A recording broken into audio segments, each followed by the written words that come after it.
Bien, vamos a comenzar con la introducción de la asignatura neumática. Cuando ustedes oyen neumática, ¿qué es lo primero que se les viene a la mente? Sistemas hidráulicos de control. Sistemas Dos, o equipos o aparatos que trabajan netamente con el aire comprimido. aire comprimido, ya muy bien, sistemas, alguien dijo sistemas hidráulicos, equipos que trabajan con aire comprimido, ¿alguien más?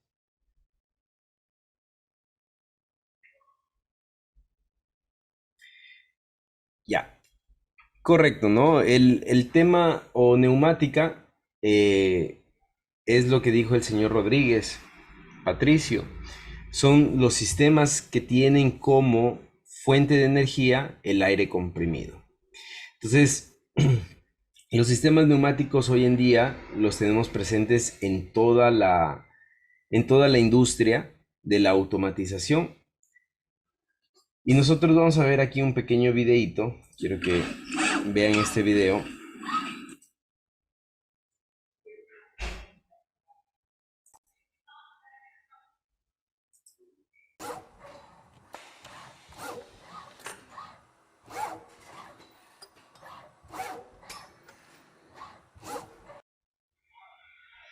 Primero es un sistema Festo, ¿no?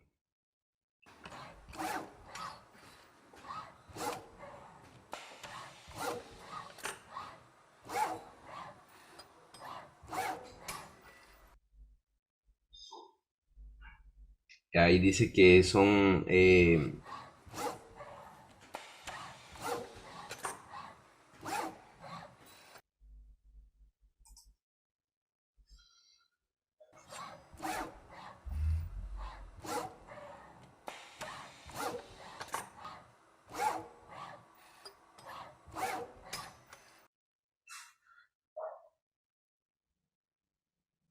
como ustedes ya saben inglés, pueden tranquilamente leer.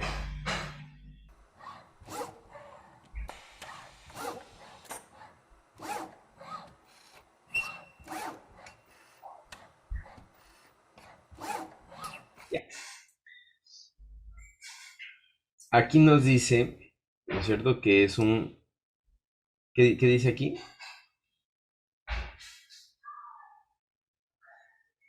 ¿Alguien puede traducir?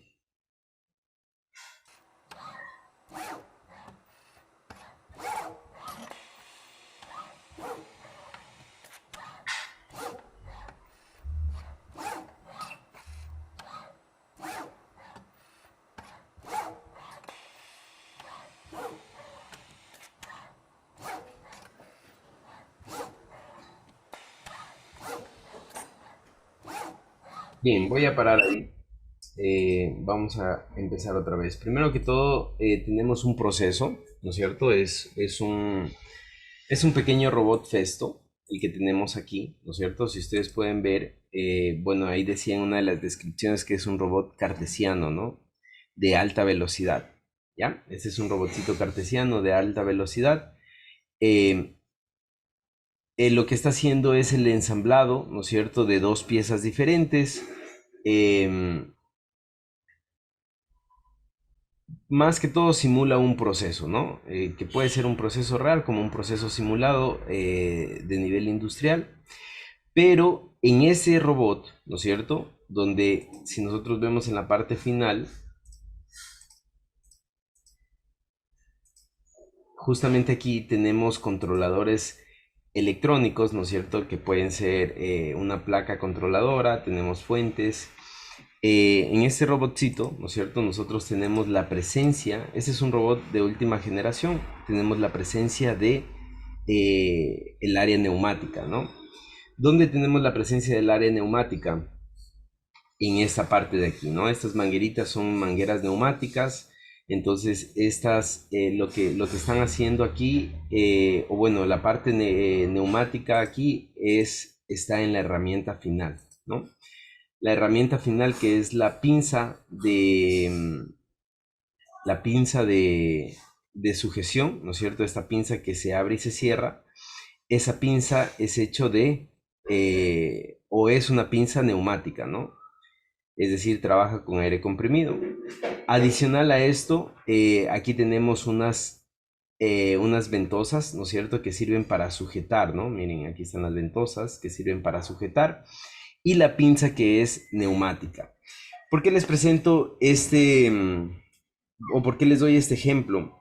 Porque hoy en día la neumática se presenta como un complemento a la automatización.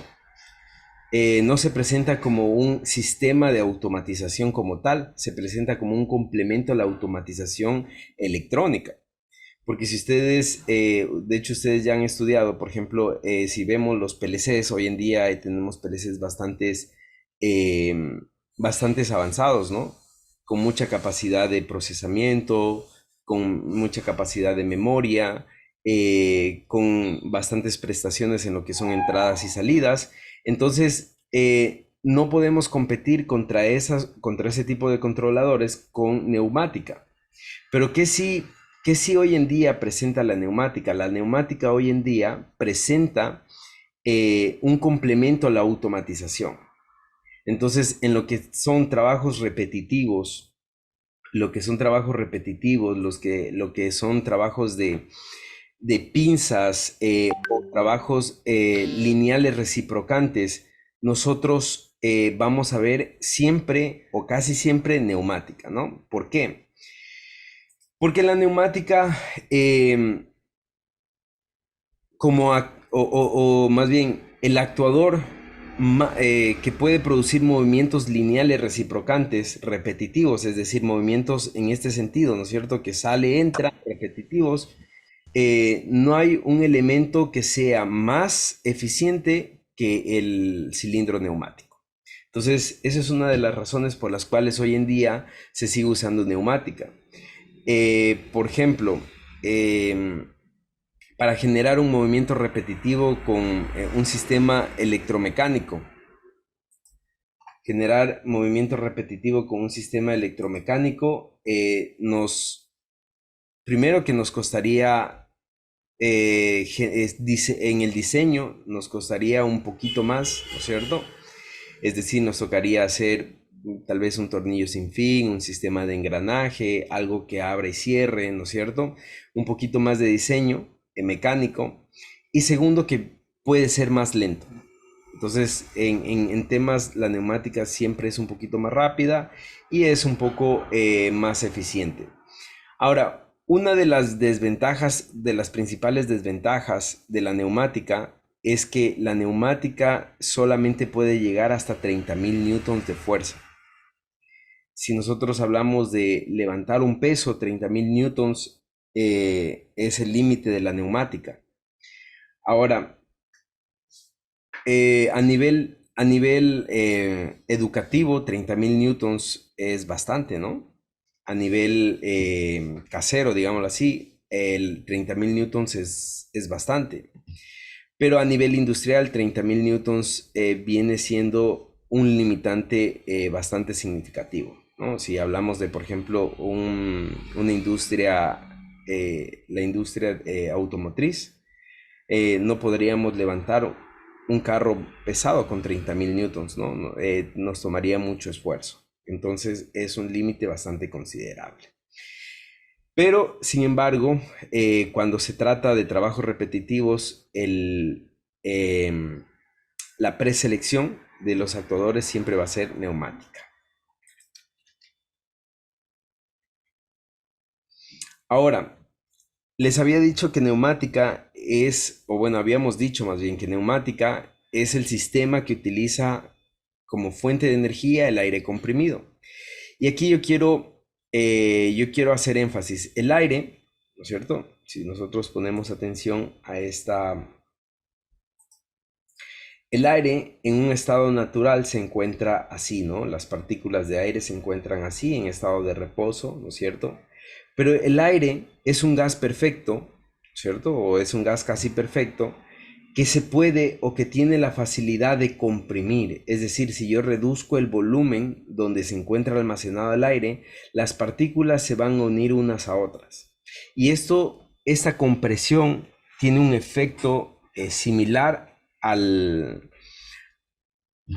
al resorte. Cuando yo comprimo un resorte, ¿no es cierto? ¿Qué es lo que pasa?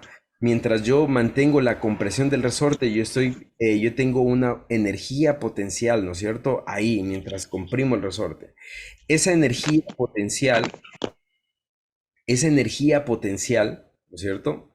Esa energía potencial, el momento que yo la suelto, ¿no es cierto? Libera una fuerza o se transforma en un movimiento lineal. ¿Ya? Lo mismo pasa con el aire. Mientras yo comprimo el aire, ¿no es cierto? Yo tengo una energía potencial y cuando yo suelto el aire, ¿no es cierto? Yo lo que hago es transformar esa energía en un movimiento lineal, en un movimiento rotatorio, circular, ¿no es cierto? Entonces, el aire tiene la capacidad de comprimirse y también de expandirse. Eh, Ustedes habrán visto que si ustedes tienen una jeringa, ¿no es cierto? Y ustedes tapan el orificio de entrada y jalan la jeringa, lo que están generando es una expansión, ¿no es cierto? Están haciendo que el aire que está almacenado dentro de la jeringa, ¿no es cierto?, se expanda. Y eso también aumenta, perdón, eso también es energía potencial, es similar a estirar un resorte, ¿no es cierto? Cuando estiro un resorte, ¿qué es lo que va a pasar? Si suelto, el resorte va a volver con fuerza, ¿no es cierto?, a su estado natural. Lo mismo pasa con el aire. Entonces el aire es capaz de comprimirse y expandirse, ¿no es cierto? Por eso es que utilizamos el aire como un gas, utilizamos el aire como fuente de energía porque tiene la capacidad de comprimirse y de expandirse. Ahora, dentro de las características del aire tenemos tres, es fluidez, compresibilidad y elasticidad. Y quiero que pongan mucha atención porque fluidez quiere decir la capacidad de transportar aire comprimido a través de una tubería. Compresibilidad es la capacidad de comprimir o expandir el aire, ¿ya? El aire tiene la capacidad de comprimirse o expandirse. Lo que no pasa con los líquidos, por ejemplo. Si yo intento comprimir un líquido, no me va a permitir, ¿no? Si ustedes intentan comprimir un líquido, lo que van a terminar haciendo es rompiendo el recipiente donde se encuentra contenido el líquido, ¿no? Y elasticidad es la capacidad de adaptarse a las diferentes formas, ¿ya? Elasticidad es la capacidad de adaptarse a las diferentes formas. También se define como elasticidad la capacidad de que si está comprimido, ¿no es cierto?, el punto que nosotros elijamos, si nosotros elegimos un punto por aquí, ¿no es cierto?, va a tener la misma presión, es decir, el aire va a ejercer la misma presión en este punto que en este punto de acá.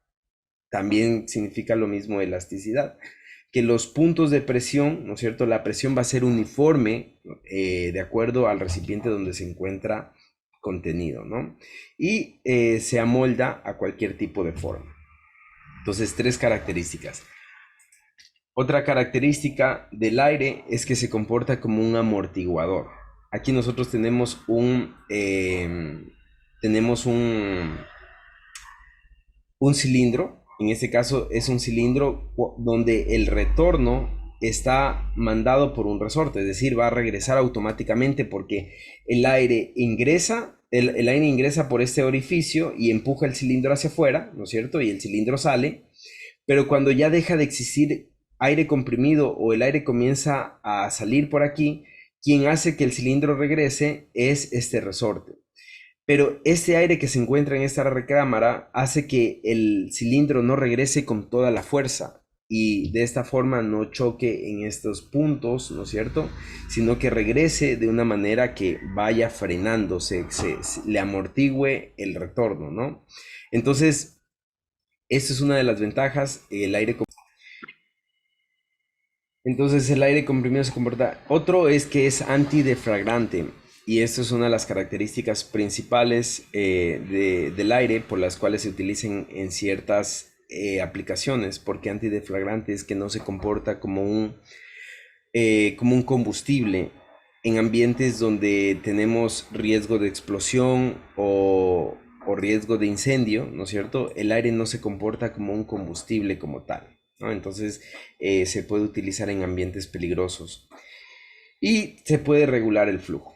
Aquí quiero explicar algo. Si yo reduzco el espacio, ¿no es cierto? Si ustedes se dan cuenta, aquí tengo una tubería, un diámetro de la tubería, acá tengo otro diámetro, pero si yo en la mitad reduzco el diámetro, el espacio por donde circula el aire, la cantidad de aire que circula por aquí disminuye. Eso no pasa con los líquidos. Por ejemplo, si yo tuviera agua, ¿no es cierto? Si yo tuviera agua por aquí, ¿qué es lo que pasa si yo reduzco el espacio? ¿No es cierto? Se produce el efecto Venturi. El efecto Venturi quiere decir que en este punto, como si ya se redujo el espacio aquí, el líquido comienza a aumentar su velocidad. Acá se reduce más, entonces aumenta su velocidad. ¿Con qué sentido aumenta la velocidad? Para que no se reduzca el flujo, la cantidad de agua no se reduzca, aumento la velocidad y el flujo no se reduce. El aire sí permite, al reducir el espacio, el aire es el gas, ¿no es cierto? Que permite reducir el caudal al disminuir el espacio, ¿ya? Y esas serían las características del aire comprimido. Esa es la razón por la que utilizamos el aire comprimido. El aire comprimido se considera un gas casi perfecto. Y estas son las características. ¿Tienen alguna pregunta hasta ahí?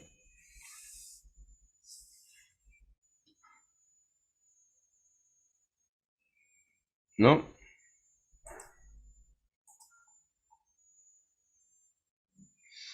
Bien. Entonces, vamos a continuar. Vamos a ver las unidades que vamos a emplear. Nosotros vamos a trabajar, bueno, nosotros trabajamos con Newton, ¿no es cierto? Porque somos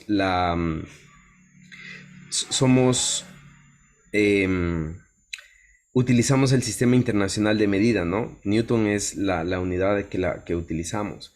Pero nosotros como fuerza vamos a utilizar el kilopondio, ¿ya?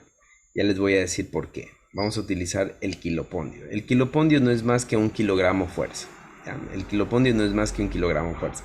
Entonces vamos a utilizar esta pequeña transformación. Un kilopondio o un kilogramo fuerza es 9.8 newtons, ¿ya? Acuérdense de esto. ¿Qué más?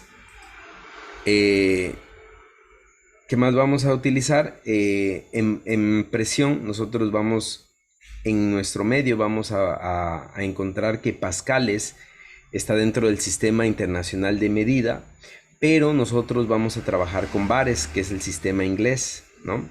Entonces, ¿por qué vamos a trabajar con bares? Porque normalmente los sistemas... Se le va la señal, Inge, y no se le entiende bien la explicación. Déjenme terminar esto y ya les digo qué vamos a hacer, ¿ya? Normalmente los sistemas de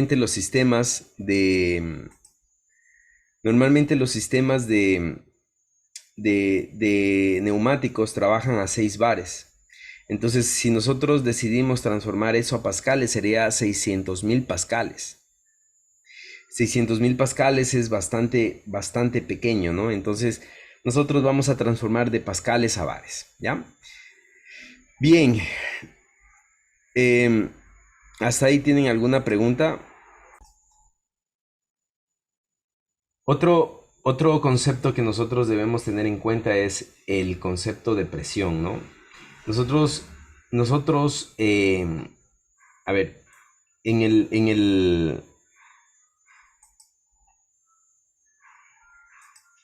vamos a suponer que este es el globo terráqueo, ¿no es cierto?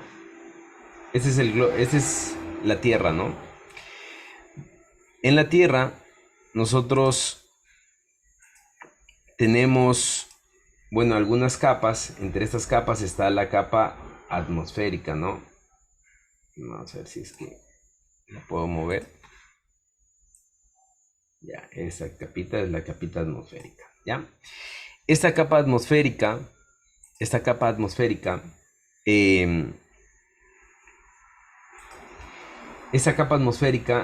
como una protección, ¿no? Aísla la Tierra del universo, ¿no es cierto? En el universo nosotros tenemos una presión infinita, ¿no? En el universo nosotros tenemos una presión bastante alta, pero esta capa atmosférica aísla, ¿no es cierto?, de la presión del universo a la Tierra. pero genera una presión interna. Aquí adentro hay una presión interna. Entonces, la presión que genera esta capa sobre la Tierra es presión atmosférica, ¿ya? ¿Sí han oído acerca de la presión atmosférica? Sí, que sí se... Ya, se define como presión atmosférica el peso de una columna de aire, ¿no es cierto? Escuchen muy bien, el peso de una columna de aire en un punto determinado de la Tierra, ¿ya? Es decir, ustedes saben que, por ejemplo, de aquí, digamos que nosotros, voy a suponer porque no es tanto así, pero voy a suponer que sí, que más o menos va a ser así, ¿no? Digamos que estamos en este punto, ya en este punto, entonces se define como presión atmosférica al peso de aire, ¿no es cierto?, que hay desde este punto hacia la atmósfera, ¿no es cierto? Es decir, esta columna de aire. Así, ustedes saben que todo está lleno de aire, pero se considera que este aire está ejerciendo un punto de presión aquí, ¿no es cierto? Y eso se llama presión atmosférica. Ahora, la presión atmosférica no siempre es la misma. En todos los puntos de la Tierra no siempre la presión atmosférica es la misma. Sin embargo, a nivel del mar, nosotros consideramos que la presión atmosférica, ¿no es cierto? Y aquí voy a poner presión atmosférica es 1.013 bares. Esta es la presión atmosférica, ¿ya? 1.013 bares es la presión atmosférica y con esta presión nosotros vamos a trabajar. Para todos los cálculos que nosotros tengamos que hacer, nosotros vamos a trabajar con la presión, con este valor de presión atmosférica. Ahora, si nosotros cogemos aire, ¿no es cierto?, del ambiente, ¿ya? Cogemos aire del ambiente y vamos a suponer que en un recipiente cerrado, el aire del ambiente aquí tenemos aire y lo tapamos tal cual una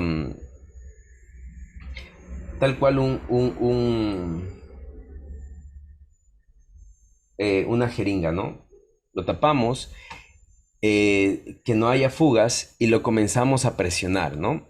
Al inicio, antes de presionar el aire que está en el ambiente, antes de comenzarlo a presionar, el aire que se encuentra dentro de aquí, ¿no es cierto?, no tiene ninguna presión, ¿no? Está a la misma presión atmosférica, ¿ya? No tiene ninguna presión.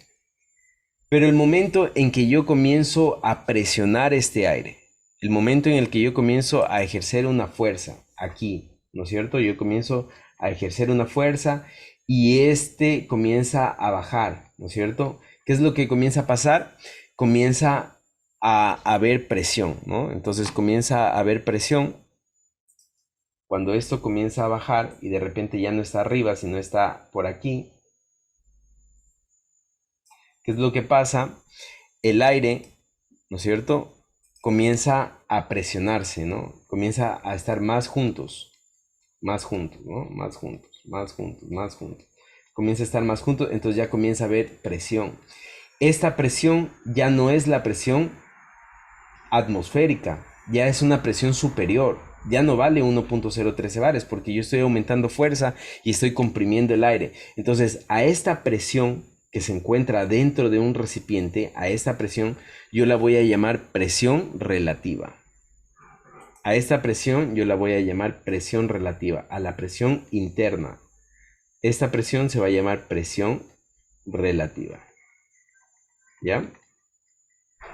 Es una presión superior a la presión atmosférica, ¿no? Si ustedes ven aquí, la presión atmosférica está en este punto y esta va a ser 1.013 bares, ¿no? Pero la presión relativa va a ser superior, ¿no? Va a estar por encima de la... Entonces, esa presión que yo estoy generando se va a llamar presión relativa, ¿ya? Entonces, si está entendido, toda presión que yo genero, ¿no es cierto?, es una presión relativa. Ahora, hay un tema más, que es la presión absoluta. Esta presión absoluta, ¿no es cierto?, es la presión atmosférica más la presión relativa. ¿Ya? Presión atmosférica más presión relativa, la presión absoluta. Y esos tres conceptos son los que nosotros tenemos que manejar. Sobre todo porque cuando nosotros cuando nosotros tenemos un manómetro, ¿no es cierto? Digamos que nosotros en este punto, el señor Álvaro, vamos a ver, en este punto el señor Álvaro dice, voy a colocar aquí un manómetro, ¿no es cierto? Y aquí está el manómetro, ¿ya? Y está marcando la presión, ¿no? Mientras más peso, mientras más fuerza ejerzo, esto baja más y la presión sube, ¿no? Entonces sube la presión, ¿ya? Entonces, esto es la presión relativa. Todo lo que nos da las medidas de presión que nos dan los manómetros o los sensores o los elementos de medida son presiones relativas. La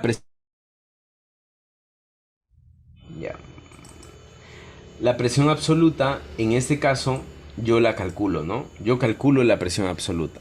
Entonces, les decía que presión absoluta, ¿no es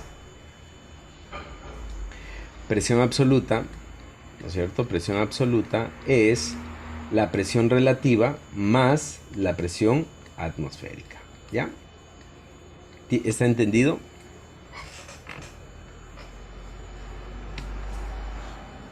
Hasta ahí sí. Ya, listo. ¿Alguien tiene alguna pregunta?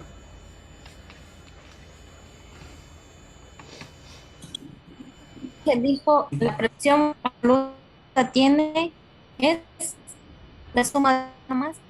La presión es la suma de la presión relativa más la presión atmosférica. La presión absoluta es la... Inge, Sí. Dígame. perdón, Inge, o sea, la presión relativa es todo lo que ya está comprimido. Exactamente, es todo lo que está comprimido, lo que está dentro de un recipiente donde estoy comprimiendo el aire. Eso es presión relativa. El valor de 1.013 es de la presión atmosférica que está en el ambiente y todas en cualquier cosa, ¿verdad? Así es, correcto. Ya, una pregunta más. ¿Dónde encontramos la presión absoluta? Porque dice que es la suma de la presión relativa más la presión atmosférica. Lo que pasa es que se le fue el internet a usted y no le entendí esa parte. Ya. En realidad la presión absoluta es el cálculo nomás de la presión relativa más la presión atmosférica. ¿Por qué es necesario calcular la presión absoluta? Porque en la aplicación de las leyes físicas nosotros vamos a trabajar siempre con presión absoluta. No presión relativa, sino presión absoluta. ¿Ya? En la aplicación de las leyes físicas vamos a trabajar siempre con presión absoluta. Entonces, en realidad, ahí es donde se aplica, ¿no? O sea que la presión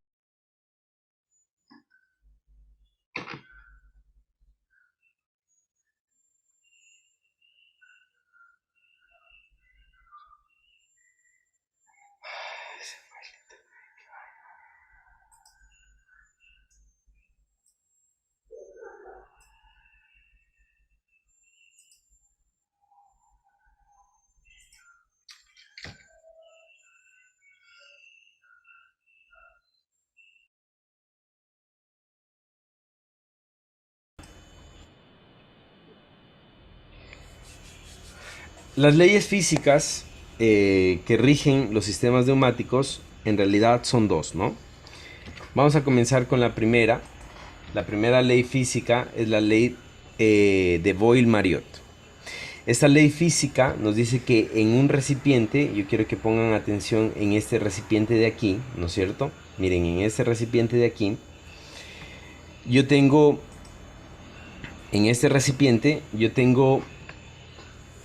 primero tengo un volumen, ¿no es cierto? Miren, tengo un volumen, ¿no es cierto? Que voy a poner volumen 1, ¿no es cierto? Y también tengo una presión 1, porque ya hay, miren, hay un disco, ¿no es cierto? Y hay un peso, entonces ya tengo una presión 1, ¿no es cierto? Tengo un volumen y tengo una presión 1, ¿ya?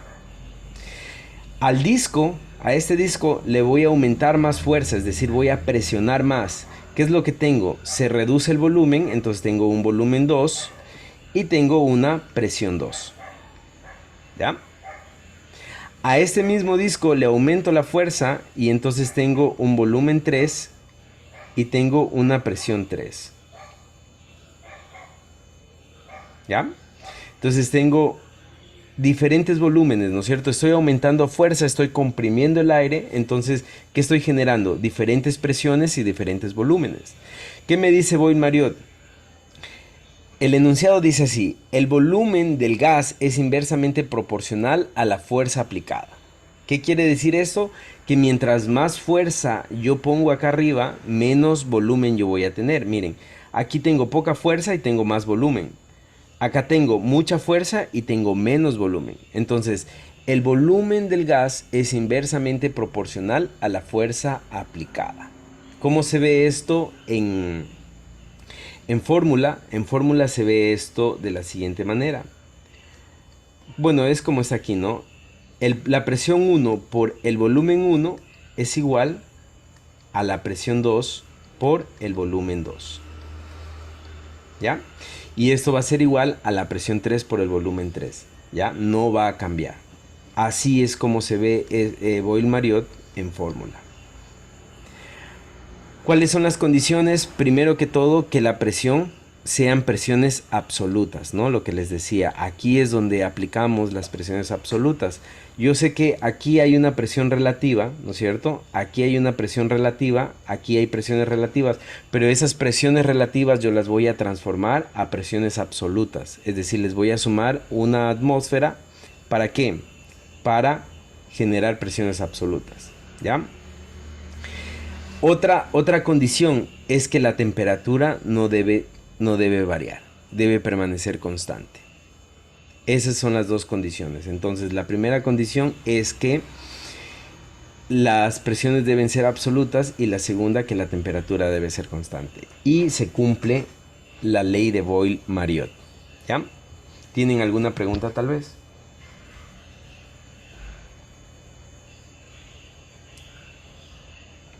En la primera fórmula, ingeniero, ¿será que me puede repetir, por favor?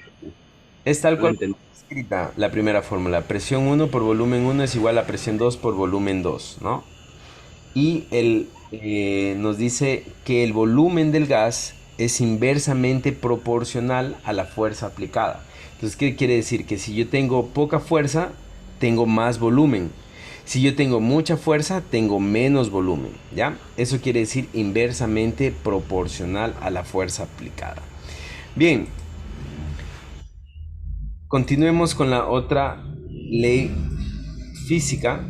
Continuemos con la otra ley física, ¿no es cierto? Mucho ojo con las condiciones. Vamos con la siguiente ley física. La siguiente ley física, en cambio, me dice, es la ley de Gay-Lussac, ¿ya? ¿Qué es lo que me dice la ley de Gay-Lussac? La ley de Gay-Lussac me dice que si yo tengo aquí, ¿no es cierto?, en un recipiente cerrado, ¿ya? Tengo un volumen determinado, ¿no es cierto?, de gas, de aire, ¿no es cierto? Tengo un volumen determinado de aire a una temperatura ambiente. Si yo aumento la temperatura, ¿qué es lo que va a pasar? El aire se va a expandir, como todo en la vida, ¿no? Cuando se aumenta la temperatura se expande, cuando se baja la temperatura se contrae, ¿no? Eso pasa en todos los tipos de materiales, en el aire también. Entonces, cuando aumento la temperatura, el aire se expande, ¿no es cierto? Y aumenta su volumen. Pero si el aire está dentro de un recipiente cerrado, ya no puede aumentar más el volumen. ¿Qué aumenta? Si no aumenta el volumen, porque está dentro de un recipiente cerrado, ¿qué aumentaría en todo caso?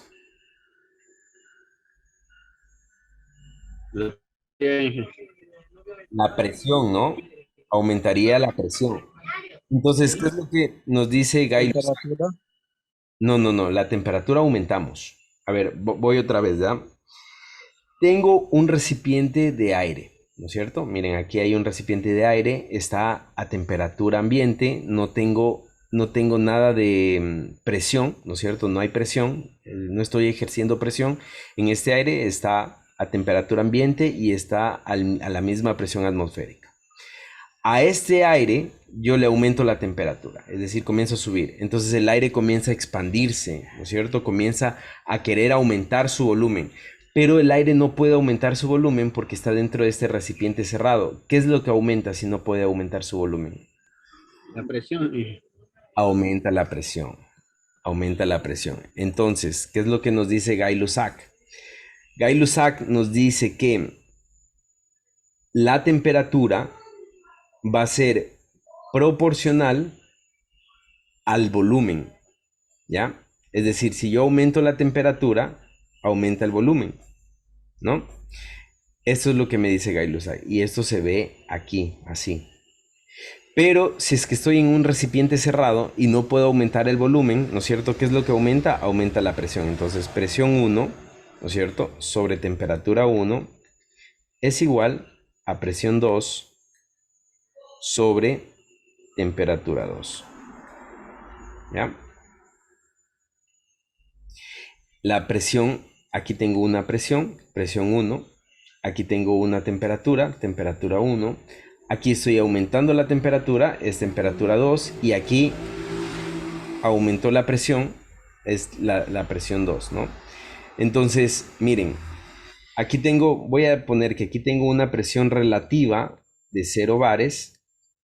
Y de repente acá, ¿no es cierto? Al aumentar la temperatura, aumentó la presión a 1 bar. ¿Ya?